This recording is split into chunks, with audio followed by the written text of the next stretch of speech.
weirdest thing you would eat. Before you say that, we've got a little clip here. Uh-oh. If the person okayed it, I would eat a human. If you were at a very fancy restaurant and they were like a tiny piece of human meat. No. I think the only way you wouldn't try a tiny bite? No. Really? Absolutely not. When you can get David Chang to be speechless, would you really eat human? I mean, what body part like would you eat? Haven't you been to that Bodies exhibit down on Have you been there? I've been there. I feel like we've eaten everything. Everything has been eaten in fine dining.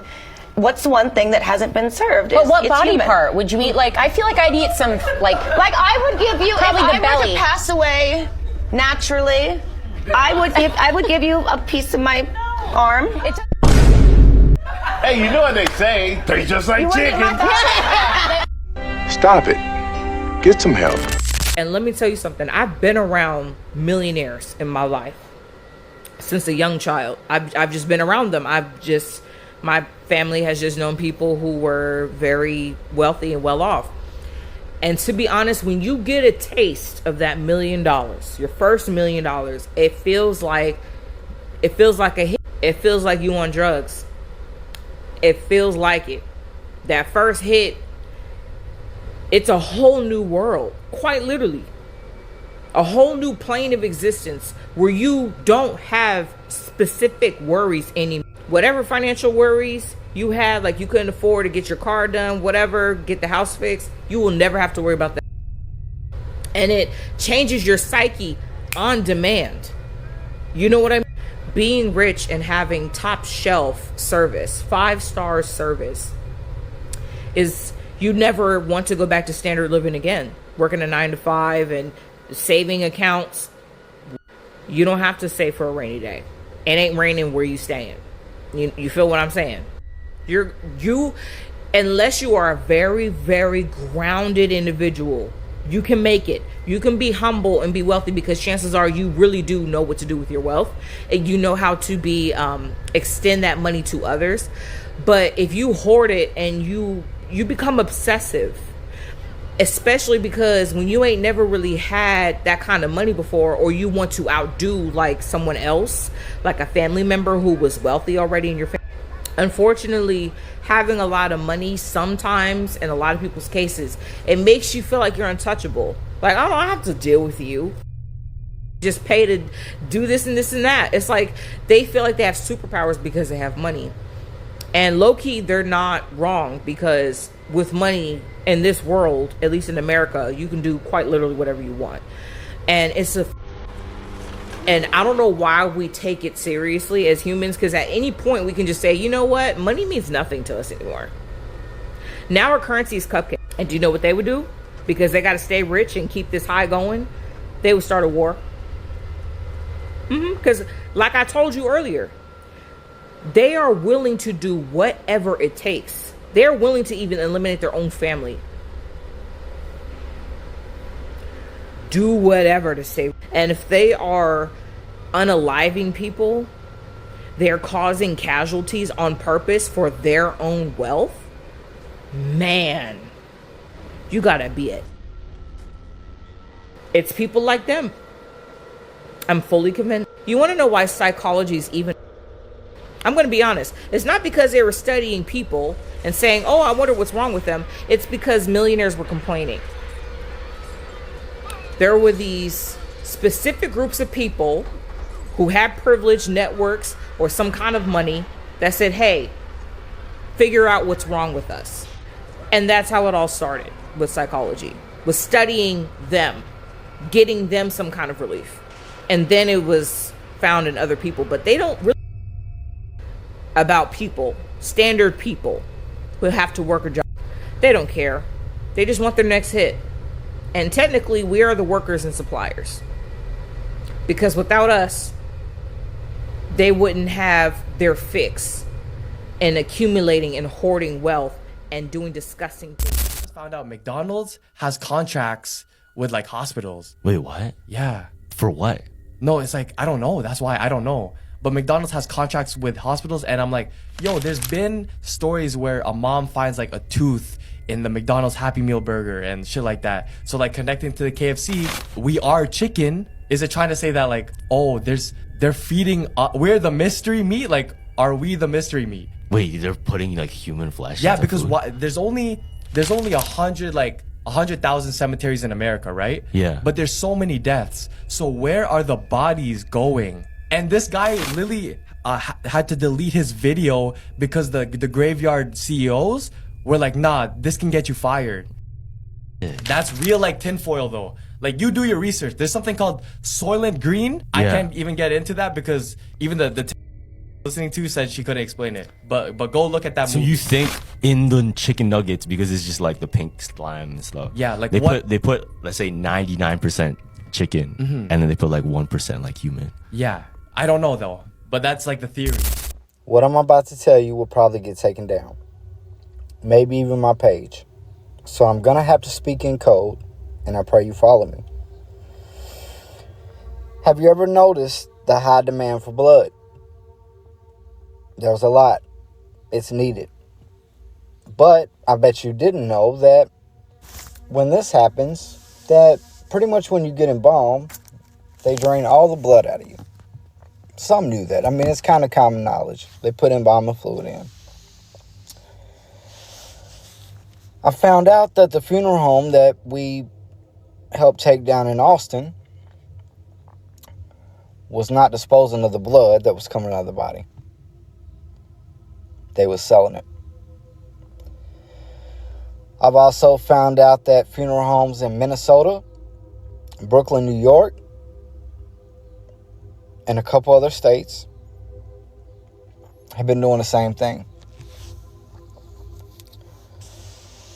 I've hired a private investigator. I've talked to an ex-worker who's willing to come forward. I cannot say why they're doing this, but I have a good idea. Blood's sacred.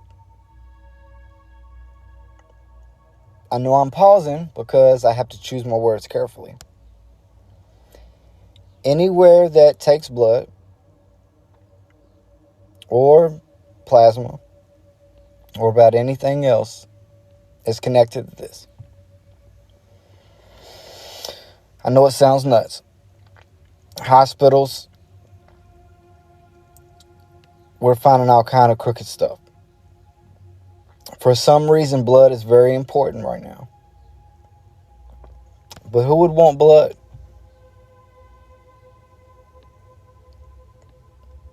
That's what we got to find out and prove. If you've got anything you can add to this, anything, please reach out to me. I want to know where this blood's going, what they need it for, because it's not transfusions. I hope you'll join me in going to this next fight, because I'm going to dive really deep into this, and I'm going to give you guys pointers, and when I get my live back, I'll talk to you one-on-one. Y'all, I found some stuff, like for real.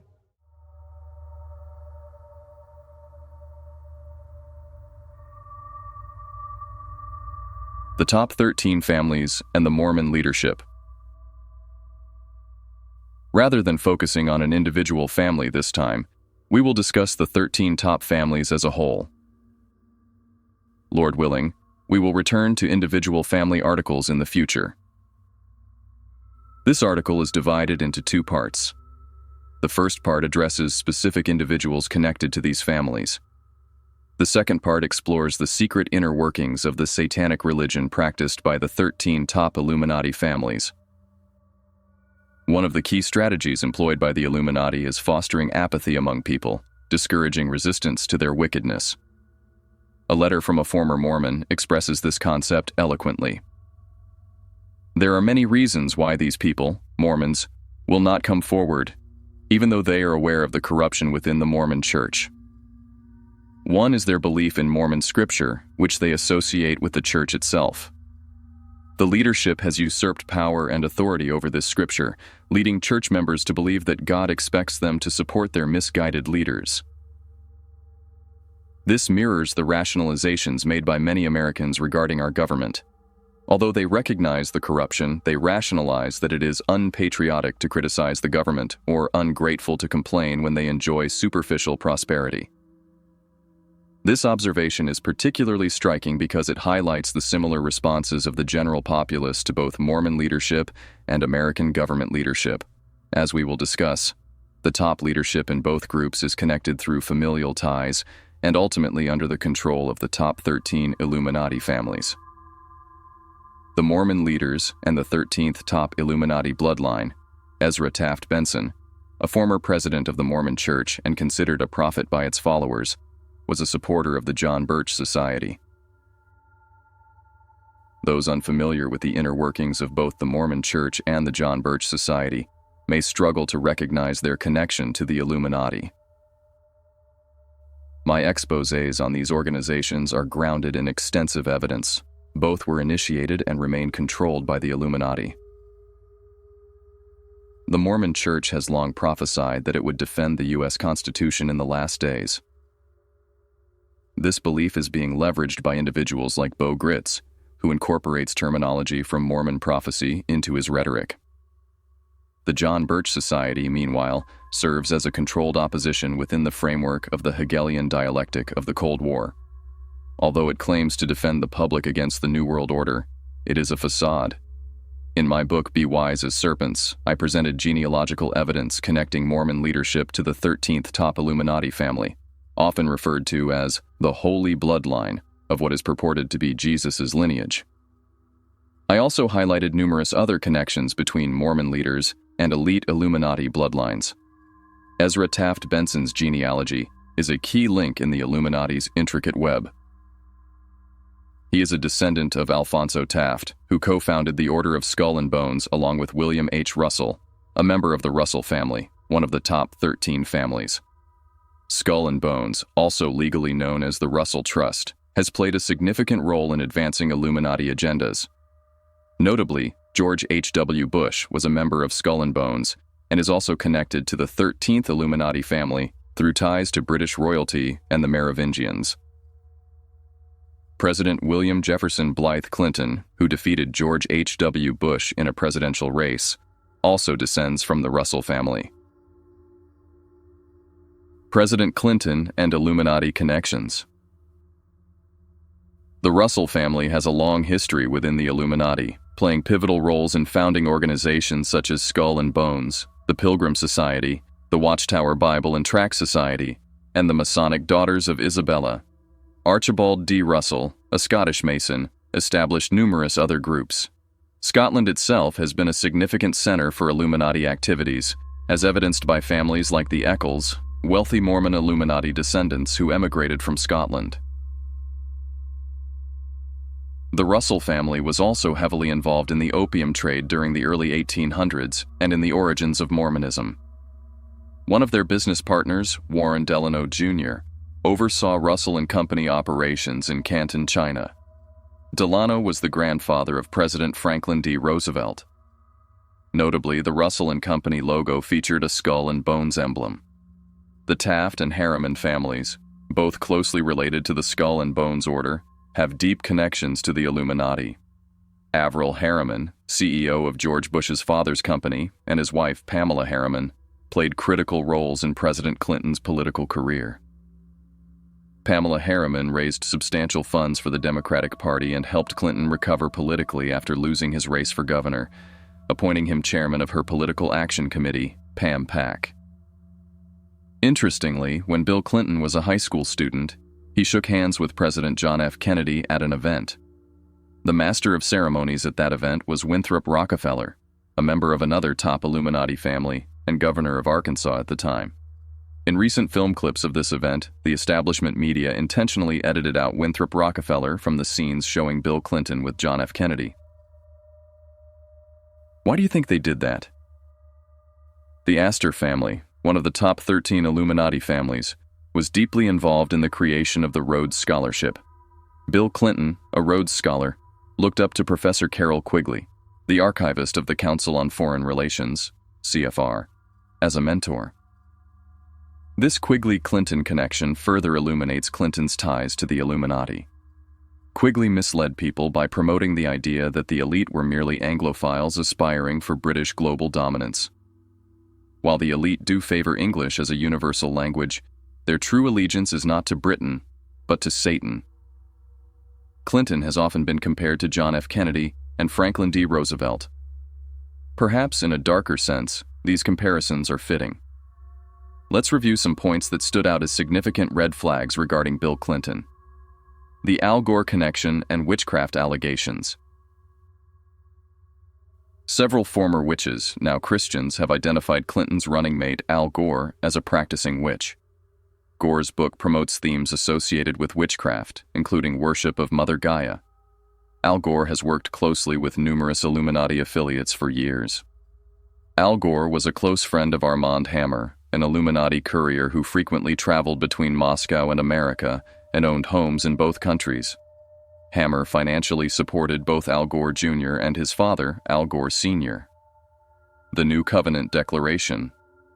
During the Democratic National Convention, both Al Gore and Bill Clinton raised their hands and proclaimed that their administration would be a new covenant. Drug trade involvement. Bill Clinton's brother was imprisoned for his involvement in the illegal drug trade.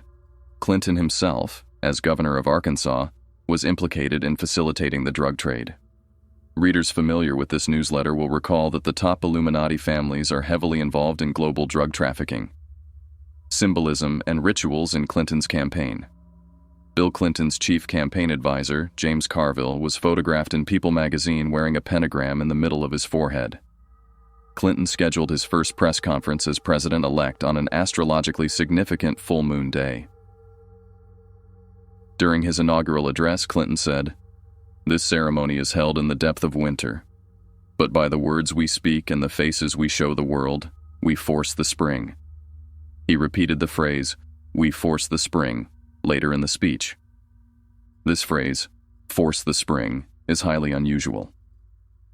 In witchcraft and Satanism, it refers to the rituals performed to summon Lucifer, Baal, from the underworld on May 1st, a day known as Beltane. This major European holiday is also a central Illuminati celebration and coincides with communist festivities. Witches claim that their magical rituals force the spring, ushering in fertility and power transitions. These rituals involve 3 key Sabbats: Imbolc, February 2nd, also known as Candlemas by Catholics and Groundhog Day in popular culture. The vernal equinox, March 20th, during which blood and sex rituals are performed. Beltane, May 1st, marked by fire festivals across the United States and Europe. Clinton's cabinet, coven-like symbolism. Clinton's cabinet selection followed a distinct pattern of witchcraft tradition. The cabinet was comprised 12 members, and together with Clinton, they formed the symbolic number 13. The Attorney General position was significant because of its traditionally male title, General, contrasting with the traditionally female titles, Secretary, of other cabinet members. Clinton insisted that the Attorney General be a woman. In keeping with ritual requirements, the appointment was delayed until February 2nd, Imbolc, and 3 female candidates were presented, one of whom was selected, reflecting the typical practices of witchcraft covens. Clinton further solidified the ritualistic nature of his administration by referencing sacrifice in his inaugural speech.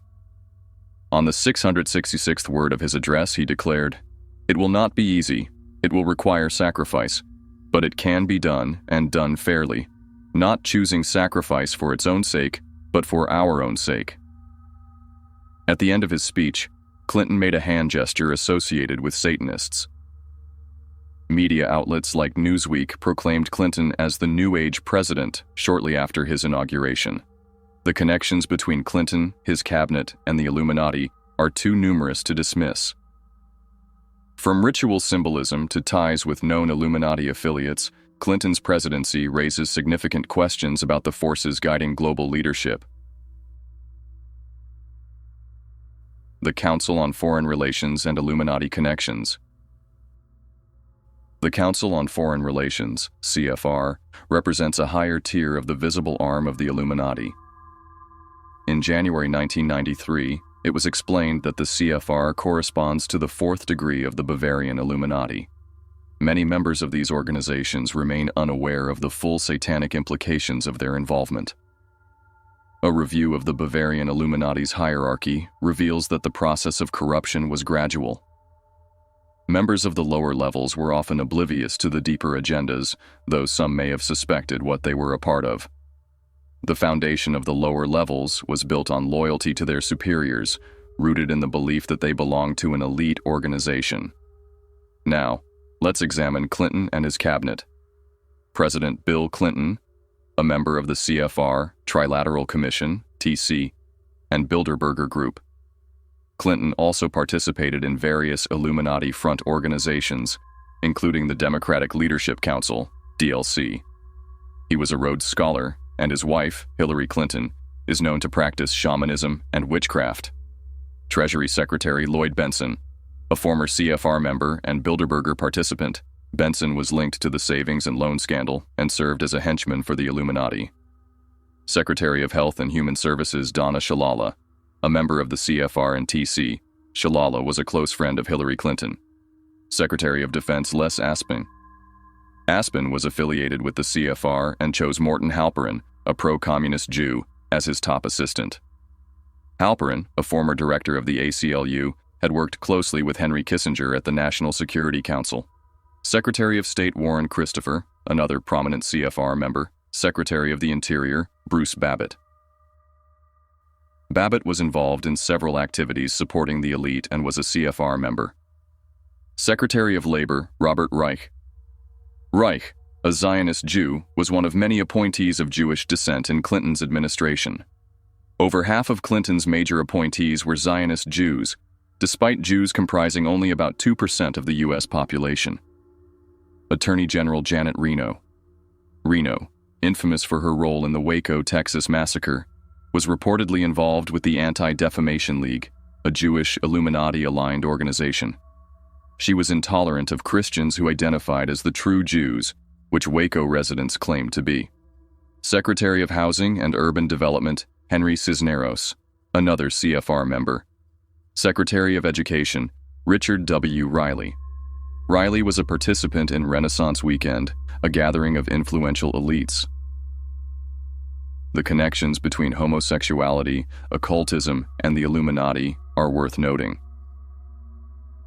A number of Clinton's appointees were openly homosexual, and there is a significant correlation between occult practices and homosexuality.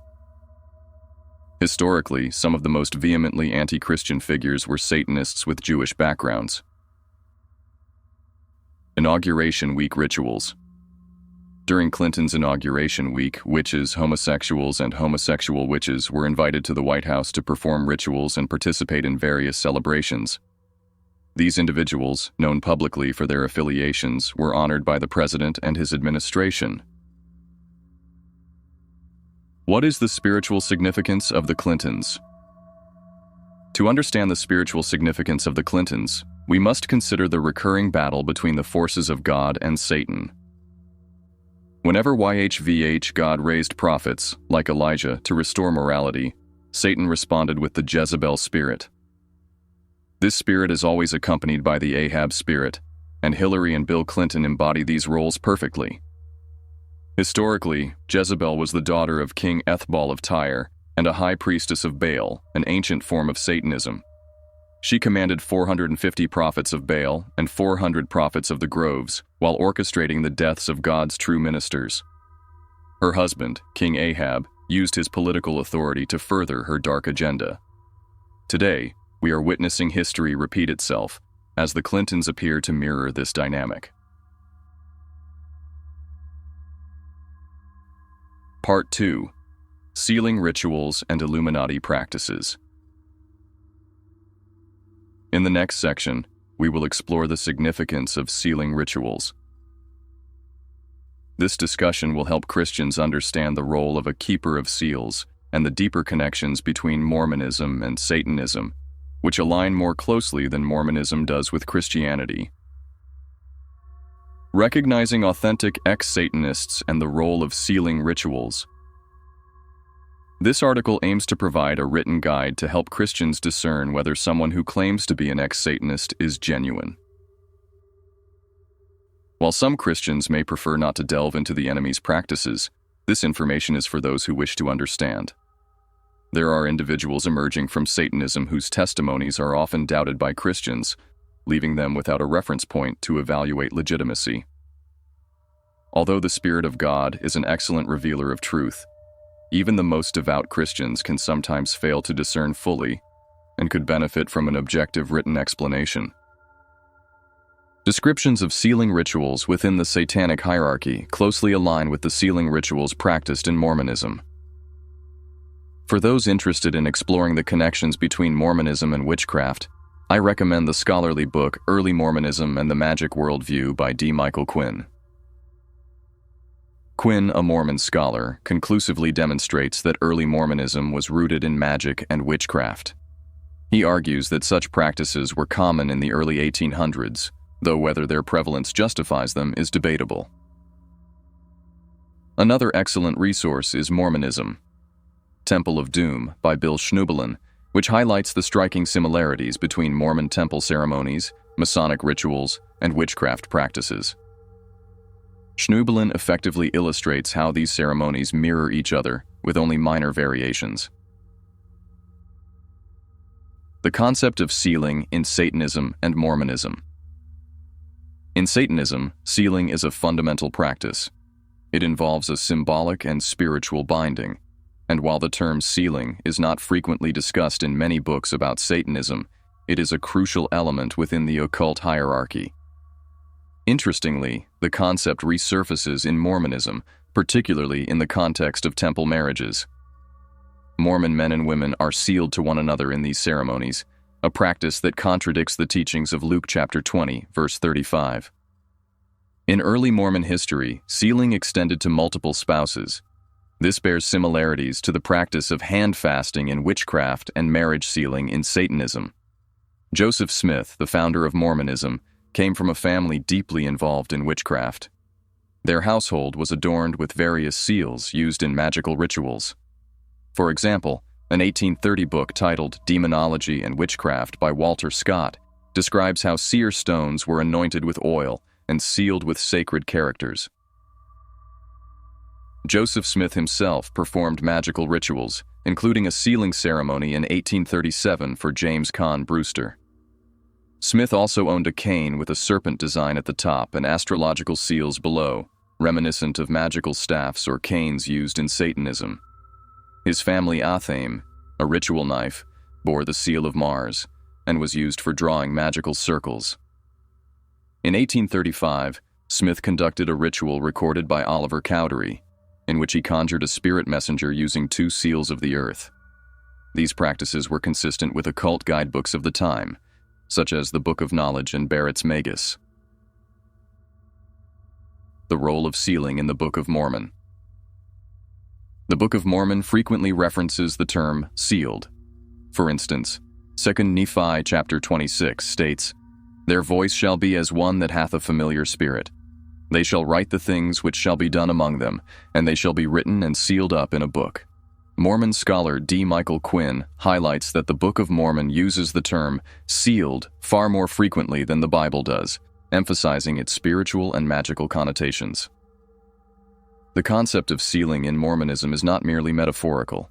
Early Mormons viewed it as a tangible act of binding. However, the Book of Mormon describes sealing as a spiritual power bestowed by God, rather than a physical seal. Sealing in Satanic hierarchies. Sealing also holds paramount importance in Satanic practices. Within generational Satanic covens and other groups, there is often a designated keeper of seals. This role underscores the significance of sealing within Satanism. Virtually every Satanic ritual involves some form of sealing, often accompanied by vows and exchanges. In these rituals, participants exchange items infused with personal significance, symbolizing a transfer of magical power. Breaking a vow can result in the item being used to cast destructive magic upon the individual. For instance, a black stone inscribed with a Satanist's name might be presented to the Queen Mother, a high-ranking figure within the Satanic hierarchy. By offering such an item, the individual symbolically strengthens the magical power of the recipient.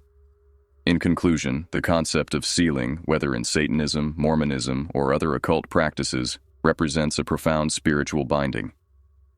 The Satanic hierarchy and rituals of sealing. In the Satanic hierarchy, a moonchild ceremony involves demonizing a fetus while it is still in the womb. In the Antichrist ceremony, a woman's vow to Satan is sealed through the ultimate sacrifice of her child. The keepers of seals play a crucial role in these rituals, safeguarding books filled with written pacts and the items exchanged during countless ceremonies. Does the Satanic hierarchy possess Tesla's invention? A mother of light once remarked, "Power is a transitory experience. It is very conditioned upon the myths you are in. It is important that the person knows the myth he is in. He must have a feeling for it. The tangible can become the intangible." While the source of this quote remains intentionally ambiguous, the concept of the tangible becoming intangible is fascinating for two reasons. First, during World War II, the United States Navy reportedly conducted the Philadelphia experiment, allegedly discovering how to create an electronic force field that rendered objects invisible. Though the experiment was dangerous and required years of refinement, this technology is said to have been adapted for use in stealth bombers, making them invisible to radar and human sight. Second, an ex-Illuminati member claimed that a small experimental device, roughly the size of a bread box, was used by a coven to render people invisible. Although those affected by the device could not move without breaking the effect. The claim aligns intriguingly with advancements in cloaking technology. Examining Clinton's connections and the Illuminati influence. For those who wish to believe that Bill Clinton is merely a kind-hearted individual uninfluenced by dark forces, such a belief might be rooted in deception. Scripture warns that God may allow strong delusions for those who choose to embrace lies. However, those who seek the truth and question surface-level narratives about global and political events will not accept the deceptive explanations often offered to cover the debauchery of Satanists. Instead of dismissing warnings about Clinton's actions, Christians should question why attempts are being made to mislead them. Some Christians have claimed that Clinton would lead the nation toward righteousness. However, this perspective lacks discernment. If Clinton were genuinely devoted to Christ and righteousness, the hierarchy that controls him would likely eliminate him. Christians often emphasize praying for their leaders, which is commendable. However, they must first understand who truly wields power in order to pray effectively. Clinton is not a genuine leader, but merely a subordinate figure. A shoeshine boy for the hierarchy. It would benefit Christians to identify and pray for the real decision-makers who influence global events. The Illuminati's role in presidential politics. George H.W. Bush, a heavyweight within the Illuminati, was initially their top choice for the presidency before the primaries. However, all final presidential candidates, Bush, Perot, Clinton, and potentially others, were Illuminati operatives. A shift occurred when Bush reportedly mishandled an issue that financially harmed the Rothschilds, leading to Clinton's selection as the preferred candidate. By September, the elite's decision to replace Bush with Clinton became evident, and I informed my readers in October of this change. Clinton's connections to the Illuminati are extensive. He was closely associated with Winthrop Rockefeller, who provided him with over $1 million. This financial support placed Clinton firmly under Rockefeller's influence, allowing him to rise politically while serving Illuminati interests. Ace Hayes, a credible source, suggested that Clinton possesses $1.2 billion in treasury bonds.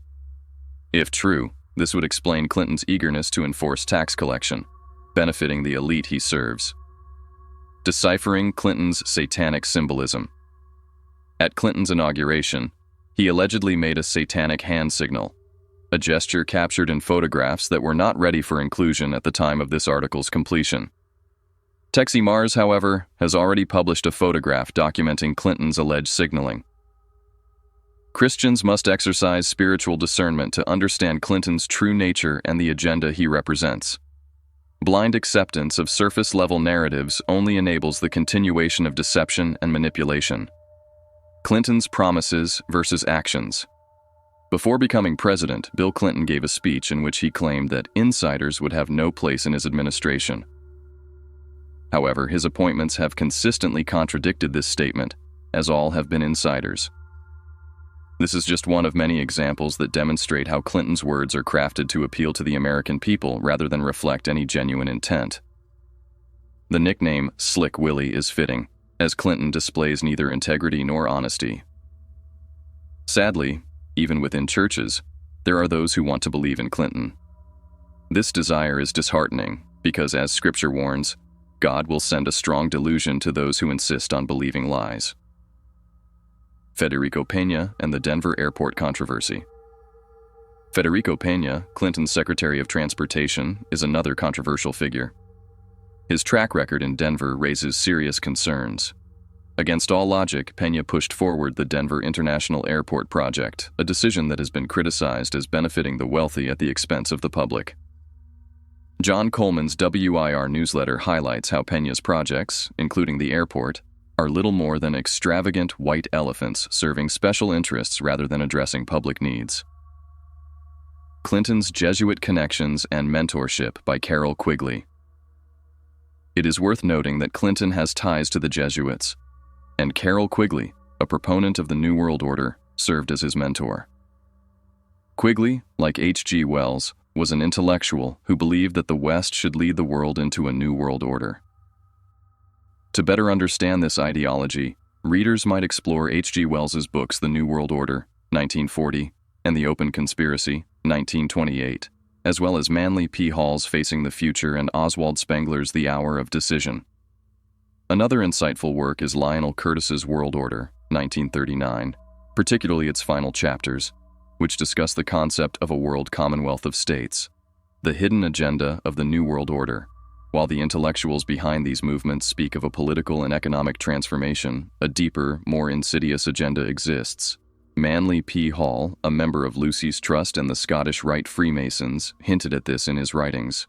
Lucis Trust's The Externalization of the Hierarchy explicitly outlines a religious conspiracy to externalize the Satanic hierarchy.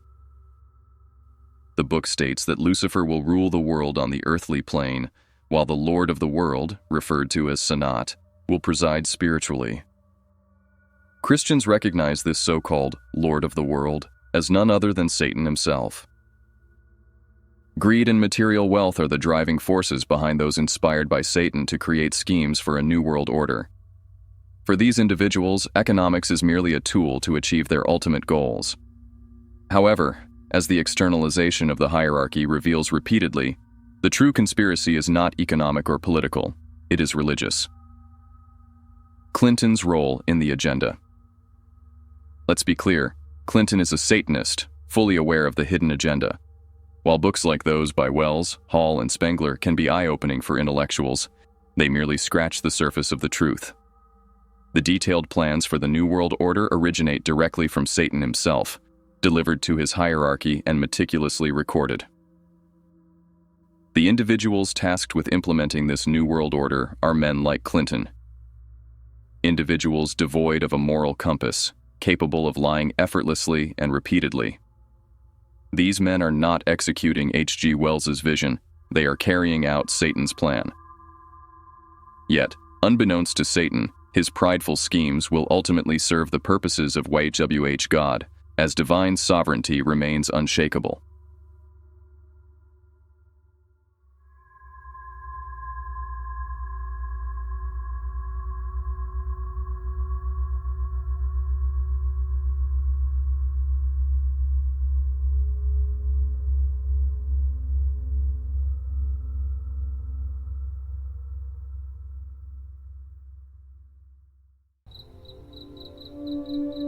Hey everyone, thank you so much for watching. Stay safe, and I'll see you in our next video.